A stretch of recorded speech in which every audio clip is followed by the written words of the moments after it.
Assalamualaikum warahmatullahi wabarakatuh. Perkenalkan, nama saya Hoirunisa dari Prodi Manajemen Pendidikan Islam semester 1 dari kelas MPI B2. Saya akan menjelaskan resume saya yang saya beri judul Perangkat Keras Komputer. 1. Pengertian perangkat keras komputer.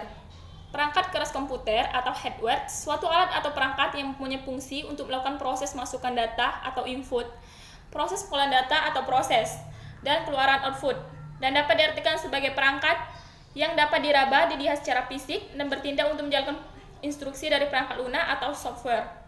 Jenis-jenis perangkat keras komputer. 1. Perangkat input. MOS. MOS adalah hardware yang berfungsi untuk input device dan sebagai pointer layar. Ada dua jenis, optik dan ball modes. Keyboards berfungsi sebagai device untuk teks, nomor, simbol, dan perintah untuk komputer. Biasanya untuk komputer digunakan keyboard jenis QWERTY. Barcode scanner. Barcode scanner berfungsi untuk men-scan kode board produk di pasar swalayan. Biasanya ada di mesin kasir. Joystick games berfungsi untuk info device game komputer dengan koneksi USB, biasanya berupa stick. Scanner. Scanner adalah suatu alat elektronik yang fungsinya mirip dengan mesin fotokopi.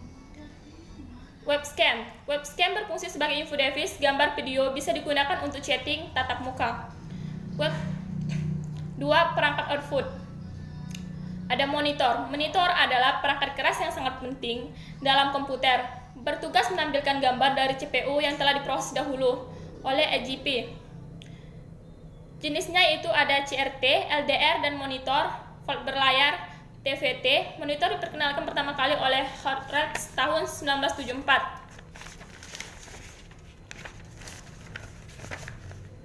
Proyektor. Proyektor adalah sebuah teknologi yang digunakan dalam proyektor dan televisi proyeksi. DLV awalnya dikembangkan oleh Texas Instruments. Printer. Printer adalah hardware yang juga output device, dan keluarannya berupa grafik yang telah dicetak berdasarkan perintah komputer yang telah dibaca oleh head printer. Speaker. Speaker adalah komponen elektronik yang menerima sinyal masukan dan memberikan respon keluaran berupa frekuensi audio atau suara dengan cara mengeluarkan komponennya yang berbentuk selaput. Floater. Floater adalah hardware sejenis printer, namun lebih besar. Biasanya digunakan arsitek untuk mencetak desain bangunan. Perangkat memproses. Ada chip.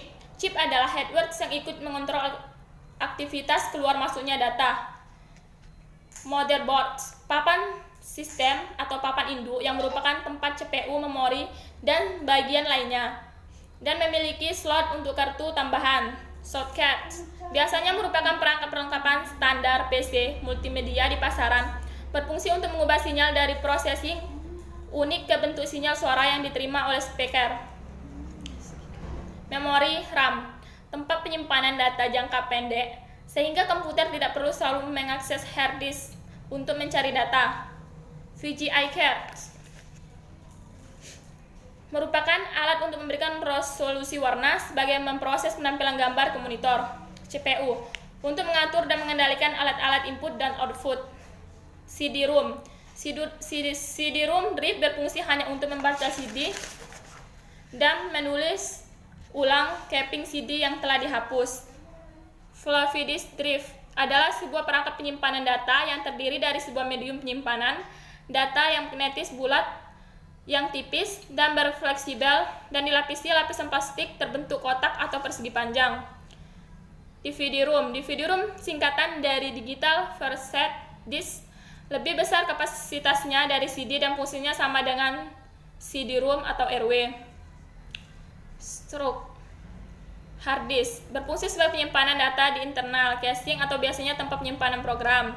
Disket. Disket adalah sebuah perangkat penyimpanan data yang terdiri dari sebuah medium penyimpanan magnetis bulat yang tipis dan lentur dan dilapisi lapisan plastik terbentuk persegi panjang. CD. CD adalah piringan optik yang dapat disambung menampung data hingga ribuan kali.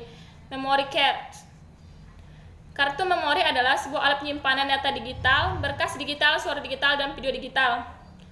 Standar debit digital itu 16 MB, 32 MB, 12 MB, dan seterusnya kelipatan 2. Flash disk adalah alat penyimpan data memori flash disk NAND yang memiliki alat penghubung USB yang terintegrasi. 2. Jaringan komputer. 1. Modem. Modulator, domulator, alat yang kemungkinan VC mini komputer. My friends, untuk menerima data dan bentuk digital, dan terdapat 2 jenis, yaitu modem internal dan eksternal. Wi-Fi carriers atau routers Wi-Fi. Wi-Fi berfungsi memancarkan gelombang. Wi-Fi ditangkap oleh Wi-Fi adapter dalam jangkauan tertentu. Router Wi-Fi berfungsi memancarkan gelombang Wi-Fi. Wi-Fi carrier biasanya bersifat eksternal dan berfungsi untuk dialokasi output Wi-Fi yang dipancarkan router. LAN hardware yang berfungsi sebagai penghubung antara komputer dan komputer, perantaranya yaitu kabel RJ45, kecepatannya LUM-BVS, dan di atasnya peripheral power supply, gunanya untuk mensuplai energi ke bagian komputer yang sebelumnya telah diubah dari arus AC ke DC. Biasanya daya tarik listrik power supply antara 350 sampai 600 watt. CPU fan berfungsi untuk mendinginkan bagian CPU dan menghindari terbakarnya komputer karena terlalu panas. UVS adalah hardware yang berfungsi untuk penyimpanan energi listrik. Casing berfungsi sebagai tempat atau tatakan bagian CPU. Casing biasanya dilengkapi power supply. Baiklah, itulah resume saya. Saya akhiri. Wassalamualaikum warahmatullahi wabarakatuh.